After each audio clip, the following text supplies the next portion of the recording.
नमस्कार, मैं हूं पूजा सिंह और आप देख रहे हैं आर्यन टीवी। चलिए रुक करते हैं आज की कुछ खास बड़ी खबरों का। तो वहीं बड़ी खबर सामने आ रही है जहां नवरात्रों में हो सकती है धामी मंत्रिमंडल का विस्तार। दिल्ली दौरे पर आज सीएम धामी, उड़ीसा के बाद दिल्ली जाएंगे सीएम। केंद्रीय नेताओं से कर सकते हैं चर्चा, 5 मंत्री पद खाली, नए मंत्रियों के नाम पर लग सकती है मोहर। मंत्रियों के विभागों में फेरबदल की संभावना। वहीं एक बड़ी खबर सामने आ रही है दिल्ली से, जहां नवरात्रों में हो सकता है धामी मंत्रिमंडल का विस्तार। दिल्ली दौरे पर आज सीएम धामी, ओडिशा के बाद दिल्ली जाएंगे सीएम। केंद्रीय नेताओं से कर सकते हैं चर्चा, 5 मंत्री पद है खाली।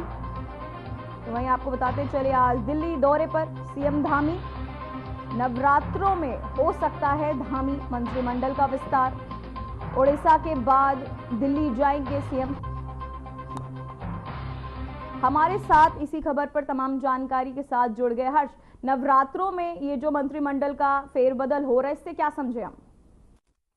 देखिए, जिस तरह से उत्तराखंड की अगर बात करें तो उत्तराखंड में जो कैबिनेट की जो विस्तार को लेकर के जो चर्चा है एक बार फिर से तेज हो चुकी है, क्योंकि मुख्यमंत्री दिल्ली दौरे पे हैं और ऐसे में ये माना जा रहा है कि जो कैबिनेट से जो 5 मंत्रिमंडल के जो पद खाली हैं उनको कहीं ना कहीं भरने का काम जल्द शुरू किया जा सकता है। इसको लेकर के चर्चा तेज हो चुकी है और चर्चाओं के लिए ही खुद मुख्यमंत्री दिल्ली पहुंचे हैं। इस तरह की खबरें सामने आ रही हैं, लेकिन बहरहाल अभी ये कहना बहुत जल्दबाजी होगा कि जिस तरह से मुख्यमंत्री दिल्ली दौरे पे हैं, क्या वाकई मंत्रिमंडल विस्तार को लेकर के दिल्ली दौरे पे हैं। लेकिन बहरहाल जो सूत्रों से जो खबरें मिल रही हैं उससे ये साफ ये लग रहा है कि कहीं कहीं जो मंत्रिमंडल का जो विस्तार है वो इसको इस समय होना है और नवरात्रि से पहले यानी कि अभी 2 से 3 दिन के अंदर अंदर जो मंत्रिमंडल विस्तार है वो पूरी तरह से भर दिया जाएगा। क्योंकि अभी जिस तरह से जो प्रेमचंद अग्रवाल हैं उन्होंने इस्तीफा भी दिया है, तो एक पद वो भी खाली हो गया। कुल मिलाकर के भी 5 पद खाली हैं। इसी की अकॉर्डिंग आज मुख्यमंत्री दिल्ली में है और दिल्ली दौरे में लगातार तमाम लोगों से मुलाकात कर रहे हैं। ये माना जा रहा है कि बहुत जल्द जो मंत्रिमंडल विस्तार है वो किया जाएगा प्रदेश में। इसके साथ साथ ही जो दायित्वों की जो लिस्ट है वो भी भाजपा की तरफ से तैयार कर ली गई है, क्योंकि अब चुनाव बहुत नजदीक है। चुनाव में किसी तरह से कोई दिक्कत ना हो और कोई परेशानी ना हो, कोई मनमुटाव ना हो, कोई भीतरघात ना हो, तो इस सभी चीजों को ध्यान में रखा जा रहा है पार्टी विशेष की तरफ से। और पार्टी ने एक लिस्ट यहाँ पे बनाई है और बहुत जल्द दीपावली से पहले जो दायित्वधारी हैं उनको भी जो दायित्व है लोगों के वो दिए जाएंगे। जी हर्ष, उत्तराखंड के मंत्रिमंडल विस्तार के संबंध में राजनीतिक गलियारों में क्या चर्चाएं चल रही है? निश्चित तौर पर देखिए, क्योंकि उत्तराखंड में मंत्रिमंडल विस्तार की जो चर्चा है दोबारा से तेज हो चुकी है। मुख्यमंत्री दिल्ली में है, ऐसे में राजनीतिक जो कयास लगाए जा रहे हैं उनमें के नाम जो है जो वरिष्ठ नेता हैं उनके नाम सामने आ रहे हैं, चाहे विनोद चमोली हों, इसके अलावा चाहे विपिन चित्रपाल हो, मदन कौशिक हो, तो ऐसे तमाम जो नेता हैं, तमाम जो बड़े नाम हैं वो सामने आ रहे हैं। बहरहाल ये कहना बहुत जल्दबाजी होगा कि किसको यहाँ पर मंत्रिमंडल में जगह मिल पाएगी, लेकिन बहरहाल जो सूची है वो तैयार हो चुकी है और ऐसी जो खबरें हैं वो सूत्रों के हवाले से मिली हैं कि जो सूची है वो पूरी तरह से तैयार हो चुकी है। बहुत जल्द मंत्रिमंडल विस्तार उत्तराखंड में हो जाएगा। इसको लेकर के सभी चीजों को लेकर के चर्चाओं के लिए खुद मुख्यमंत्री दिल्ली दौरे पे हैं और ये माना जा रहा है कि बहुत जल्द जो मंत्रिमंडल विस्तार है वो प्रदेश में किया जाएगा। जी हर्ष, क्या कोई नाम सामने आ रही, किन मंत्रियों के विभागों में फेरबदल की संभावना जताई जा रही है? देखिए, क्योंकि अभी जिस तरह से मैंने बताया कि मुख्यमंत्री के पास भी कई विभाग हैं, अब उन्हीं में से छटनी होनी है कि कौन कौन से विभाग किस मंत्री को यहाँ पर दिया जाएगा। लेकिन बहरहाल ये सबसे बड़ी बात है, क्योंकि चाहे वो वित्त विभाग की बात हो या इसके अलावा जो परिवहन विभाग है, तमाम ऐसे विभाग हैं जो खुद मुख्यमंत्री देख रहे हैं। और खासतौर पर चाहे शहरी विकास हो और चाहे वो वित्त विभाग हो, इसके अलावा चाहे वो परिवहन हो, समाज कल्याण हो, वो खुद मुख्यमंत्री देख रहे हैं। उससे पहले ही सभी चीजें हैं तो उन पर कहीं ना कहीं विराम लगाने के लिए और जो मंत्रिमंडल जो बंटवारा है वो विभाग भी तब लिए जाएंगे। बहरहाल आपने जो नाम का जिक्र किया है तो उसमें मैं आपको बता दूं कि जिस तरह से नाम खासतौर पर चाहे वो विपिन सिंह चित्रपाल हो, इसके अलावा विनोद चमोली हो और खजान दास हैं और साथ ही साथ जो मदन कौशिक हैं, तो उनका नाम यहाँ पर सामने आ रहा है। अब देखना ये होगा कि किसके नाम यहाँ इस सूची में रखे गए हैं। बहरहाल अभी सार्वजनिक की सूची नहीं हुई है, जैसे ही चीजें स्पष्ट हो जाएंगी जाएंगे। इसके बाद खुद यहाँ पर पता चल जाएगा कि किसका नाम इसमें शामिल किया जाएगा, लेकिन बहरहाल अभी इस सूची को लीक नहीं किया गया है। जी, बहुत बहुत धन्यवाद हर्ष आपकी तमाम जानकारी के लिए। तो वहीं मुख्यमंत्री पुष्कर सिंह धामी आज ओडिशा पहुंचे। बता दें कि सीएम धामी केंद्रीय शिक्षा मंत्री धर्मेंद्र प्रधान के आवास पहुंचे, जहां सीएम धामी ने धर्मेंद्र प्रधान के पिता एवं पूर्व केंद्रीय मंत्री देवेंद्र प्रधान को श्रद्धांजलि अर्पित की।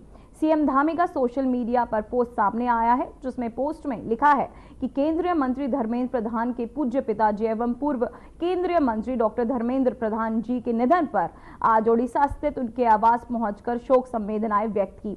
स्वयं देवेंद्र प्रधान जी का संपूर्ण जीवन जनसेवा, सेवा और पार्टी को सशक्त बनाने हेतु समर्पित रहा। तो वहीं बीजेपी के विस्तार एवं राष्ट्र हित में उनके तहत किए गए कार्य सदैव अविस्मरणीय रहेंगे। ईश्वर पुण्य आत्मा को चरणों में स्थान प्रदान करे। विनम्र श्रद्धांजलि।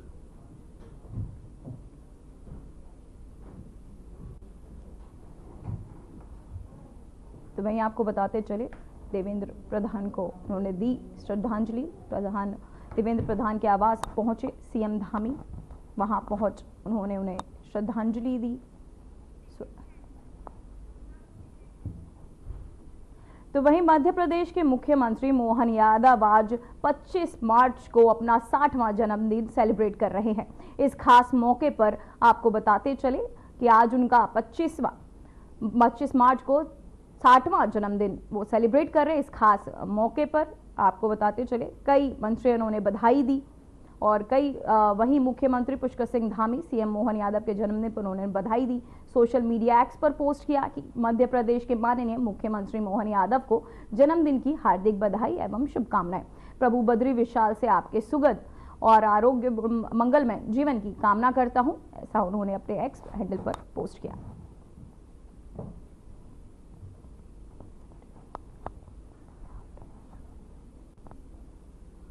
सीएम धामी ने सीएम मोहन को किया विश, मंगलमय जीवन की कामना की। 60 साल के हुए सीएम मोहन यादव।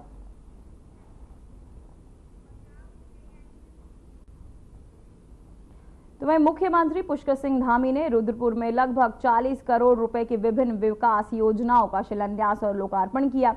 इनमें 30 करोड़ रुपयों की 7 योजनाओं का शिलान्यास और 10 करोड़ रुपए की 7 योजनाओं का लोकार्पण शामिल है। वहीं इस दौरान सीएम धामी ने रुद्रपुर में एक भव्य रोड शो भी किया गया। रोड शो गल्ला मंडी के मुख्य बाजार से होते हुए गांधी पार्क तक पहुंचा, जहां मुख्यमंत्री का रुद्रपुर की जनता से विभिन्न संगठनों और जनप्रतिनिधियों ने पुष्प वर्षा और फूल मालाओं और गुलदस्ते के साथ भव्य स्वागत किया।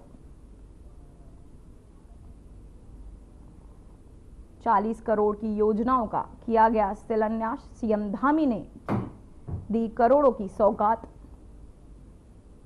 40 करोड़ की योजना का उन्होंने शिलान्यास किया। साथ ही सेवा सुशासन विकास के 3 वर्ष पूरे।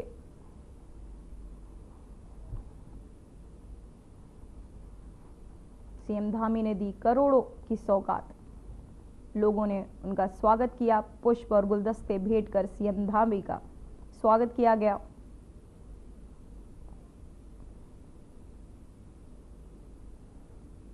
₹40 करोड़ की योजना का सीएम धामी ने किया शिलान्यास। सेवा सुशासन और विकास की के ये 3 वर्ष, जहां आपको बताते चले कार्यक्रम का आयोजन, जहां सीएम धामी पहुंचे, साथ ही लोगों ने उनका स्वागत किया। 40 करोड़ की योजना का किया शिलान्यास।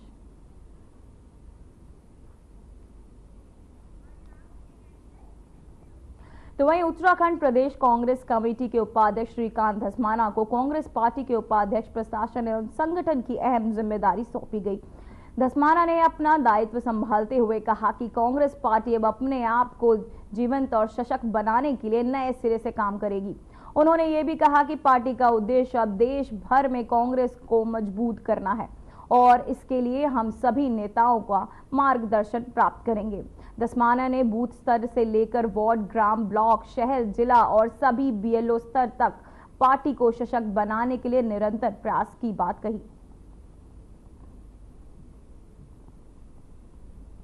प्रदेश के अंदर मैंने आपसे कहा कि सारे वरिष्ठ नेताओं का मार्गदर्शन लेकर के राज्य में बूथ स्तर से लेकर के, वार्ड स्तर से लेकर के, ग्राम स्तर से लेकर के, ब्लॉक स्तर से लेकर के, शहर, जिला और फिर पूरा राज्य, पार्टी को बीएलओ लेवल से हम ऊपर तक मजबूत करने का काम करेंगे। पार्टी दिखाई देगी, समर्थकों का सबका सब बड़ी पार्टी है, बहुत बड़ी पार्टी है। कांग्रेस तो ऐतिहासिक पार्टी है, इसका अपना एक गौरवशाली इतिहास है, आजादी से पहले का, आजादी के आंदोलन का और आजादी के बाद राष्ट्र निर्माण का। कांग्रेस का इतना समृद्धशाली इतिहास है, तो उसके साथ हम अपने गौरवशाली इतिहास के साथ आगे बढ़ने का जो हमारा काम है, पार्टी को मजबूत करने का जो काम है, उसको हम करेंगे।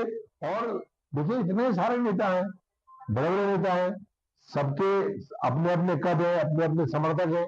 निश्चित तौर पे कभी कभी ऐसा लगता है कि धड़ों में बटी है, लेकिन ऐसा नहीं है। जब प्रदेश की जनता के हित का सवाल आएगा तो सारी पार्टी एक साथ एकजुट होकर के लड़ाई लड़ेगी और उस लड़ाई में हम सारे लोगों का सहयोग लेंगे।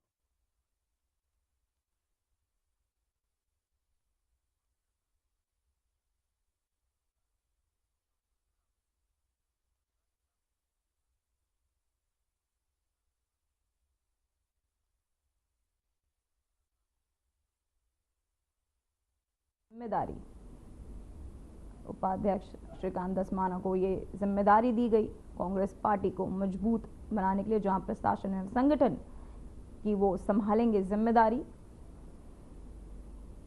कांग्रेस को मजबूत बनाने की ये योजना, जहां श्रीकांत धस्माना को ये जिम्मेदारी दी गई, प्रशासन संगठन की जिम्मेदारी संभालेंगे श्रीकांत धस्माना।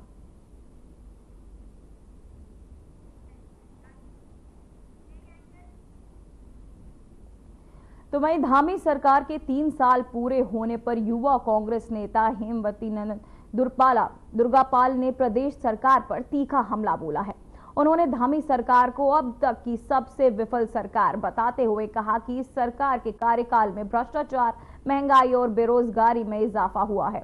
दुर्गापाल ने आरोप लगाया कि सरकार ने जनता को झूठे सपने दिखाए और ठोस उपलब्धियां नहीं दी। उन्होंने कहा कि आज प्रदेश में बेरोजगारी चरम पर है, किसान परेशान है और महंगाई से लोग त्रस्त है।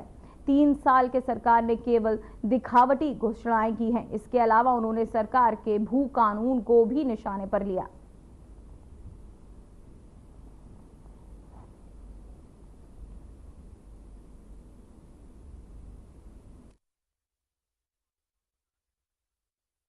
जनक कार्यकाल है इस सरकार का, और अगर पूरे प्रदेश में देखो, स्वास्थ्य सुविधाएं बेहाल हैं, अस्पताल में डॉक्टर नहीं है, स्कूलों में शिक्षा बेहाल है, टीचर नहीं है, ऐसे ही कारोबारी परेशान है। और ये सरकार ऐसे कानून लेके आई, भू कानून लेके आई तो उसमें 2 जिले गायब कर दिए, यूसीसी लेके आई तो उसमें एक ऐसा क्लॉज डाल दिया कि पूरे उत्तराखंड में थू-थू हो रही है। तो निराशाजनक कार्यकाल रहा है। कारोबारी परेशान, किसान परेशान, मजदूर परेशान, कोई भी इस सरकार के कार्यकाल से संतुष्ट नहीं है। हाँ, जो है कागजों में और वैसे सरकार इतना काम कर रही है, लेकिन धरातल पे कुछ नहीं दिखाई दे रहा है सरकार। वो 3 कानूनों की हकीकत तो बता रहा हूँ मैं कि 3 कानूनों में भू कानून लाए तो उसमें 2 जिले हटा दिए, यूसीसी लेके आए तो उसमें एक ऐसा क्लॉज डाल रखा कि पूरे उत्तराखंड में थू-थू हो रही है, लिव इन रिलेशनशिप, उसमें वो पूरे उत्तराखंड में थू-थू हो रही है सरकार की।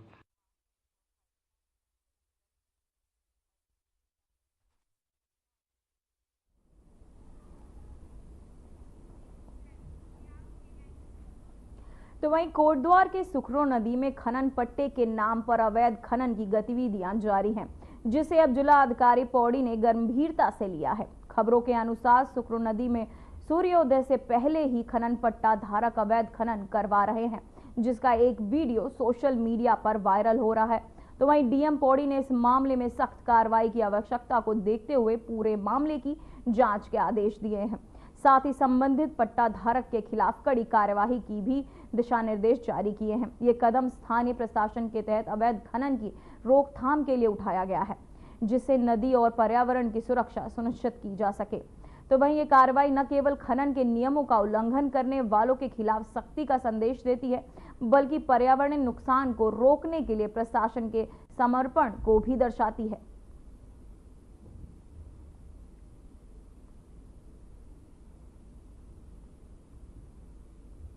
संबंध में मैंने स्टेटस रिपोर्ट जो हमारे खनन अधिकारी हैं और एसडीएम से मांगी और तत्काल इस पर रोक लगाए जाने हेतु निर्देशित भी किया, और अगर इस संबंध में जो दोषी पाए जाते हैं उनके विरुद्ध कड़ी कार्रवाई के लिए भी मेरी तरफ से निर्देश जा चुके हैं। फॉरेस्ट डिपार्टमेंट हो गया, रेवेन्यू की जो टीम है, पुलिस डिपार्टमेंट है और माइनिंग ऑफिसर, इन चारों लोगों को कंबाइंड रूप से काम करना है और इसके लिए मेरी तरफ से निर्देशित किया गया। जल्दी इसमें अपेक्षित प्रगति प्राप्त होगी।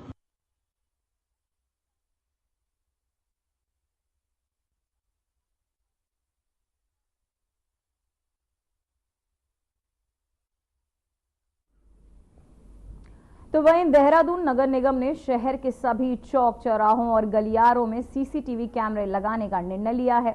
मेयर सौरभ थपियाल ने बताया कि शहर में बढ़ते अपराध और महिलाओं की सुरक्षा को ध्यान में रखते हुए ये कदम उठाया जा रहा है।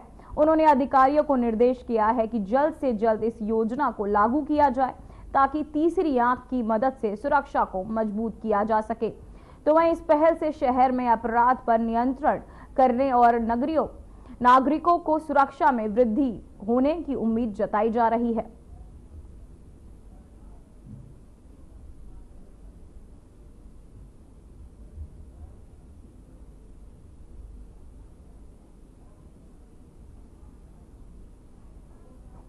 भी हमने ये कहा था कि देहरादून शहर को हम जो सीसीटीवी कैमरों से आच्छादित कर देंगे। ऐसी कोई प्रमुख चौक चौराहे गलियां ऐसी नहीं होंगी कि जहां पर सीसीटीवी कैमरे हमारे ना लगे हों। ये जो तीसरी आंख है सीसीटीवी के माध्यम से, एक तो हमारी जो नागरिक हैं, जनता है, वो सुरक्षित महसूस करेगी। हमारी माताएं बहनें, उनको आने जाने में किसी प्रकार की उनको एक सुरक्षित वातावरण मिलेगा। दूसरा, साथ ही कुछ जैसे नशे का कहीं ना कहीं पे सेवन होता है और कहीं पे भी जैसे अंधेरी जगह होती है, ऐसी किसी अंधेरी जगह पे एक तो हमने लाइटों की व्यवस्था करने के साथ साथ सीसीटीवी कैमरे भी वहाँ पर हम लगाने जा रहे हैं, जिससे कि एक ऐसा वातावरण तैयार होगा कि जो ये नशा करने वाले या इस प्रकार का उपद्रव करने वाले हैं, गुंडागर्दी करने वाले ऐसे लोग हैं, इनके ऊपर लगाम लगेगी।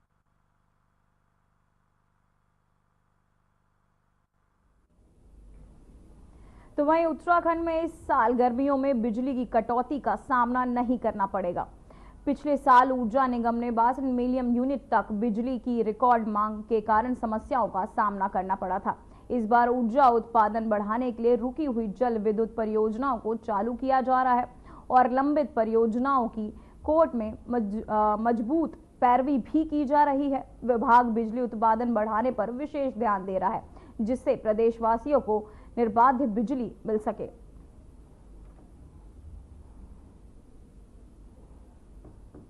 तो वहीं गर्मियों में बिजली सप्लाई की नहीं होगी अब उत्तराखंड वासियों को समस्या। बिजली उत्पादन बिजली की शॉर्टेज है, लेकिन उत्तराखंड एक ऐसा एकमात्र स्टेट रहा जिसमें कि एक भी घंटे के लिए भी विद्युत की रोस्टिंग नहीं करनी पड़ी है। ब्रेकडाउन्स गर्मियों में जब लोड बढ़ता है तो कुछ लाइनों पे जरूर हो जाता है, उसको भी हम लोग कोशिश कर रहे हैं कि ब्रेकडाउन ना हो, लेकिन रोस्टिंग जैसी शब्दावली पिछले 1.5 साल से इस प्रदेश में बिल्कुल भी नहीं हुई, ना रोस्टिंग की गई।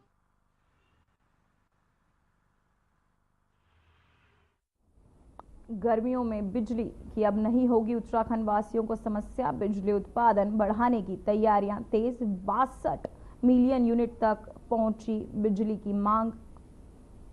बिजली उत्पादन बढ़ाने की उत्तराखंड सरकार की तैयारियां तेज।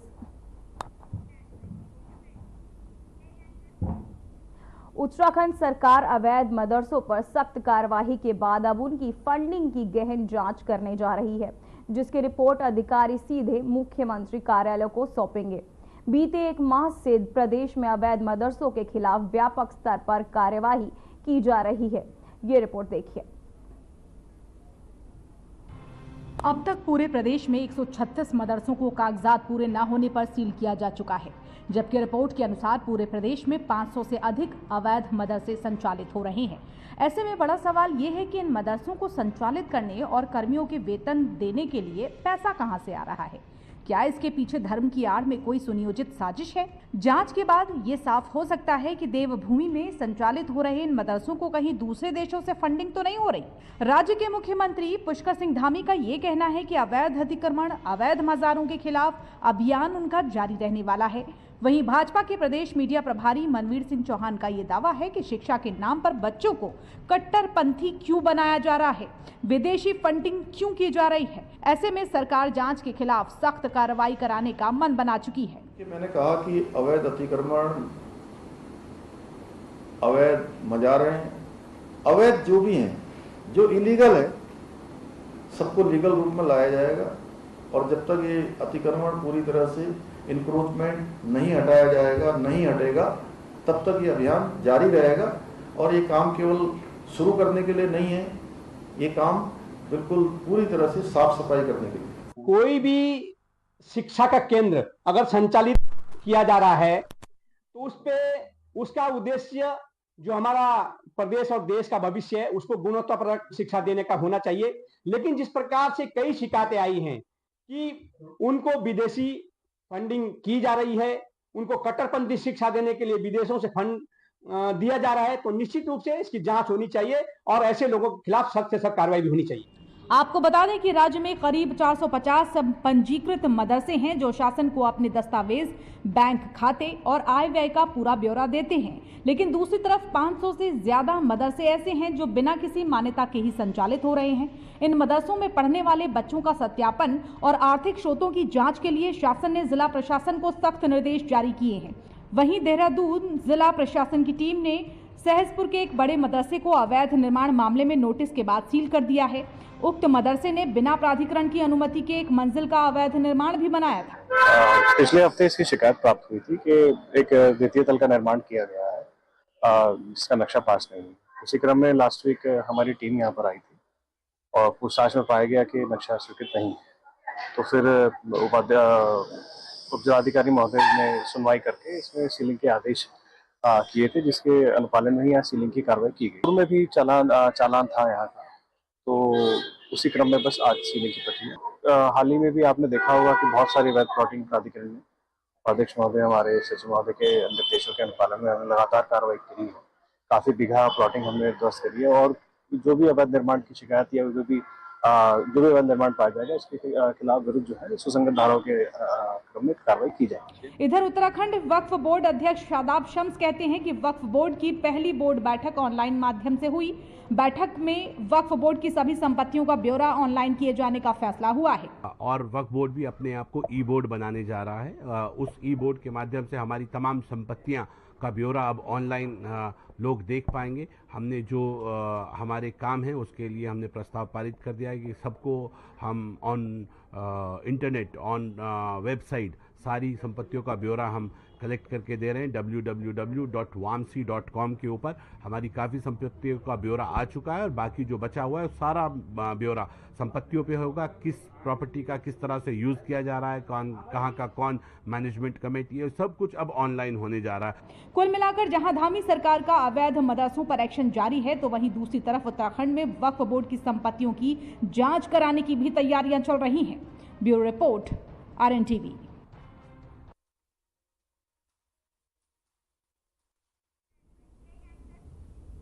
फिलहाल बुलेटिन में बस इतना ही। मुझे दीजिए इजाजत। नमस्कार।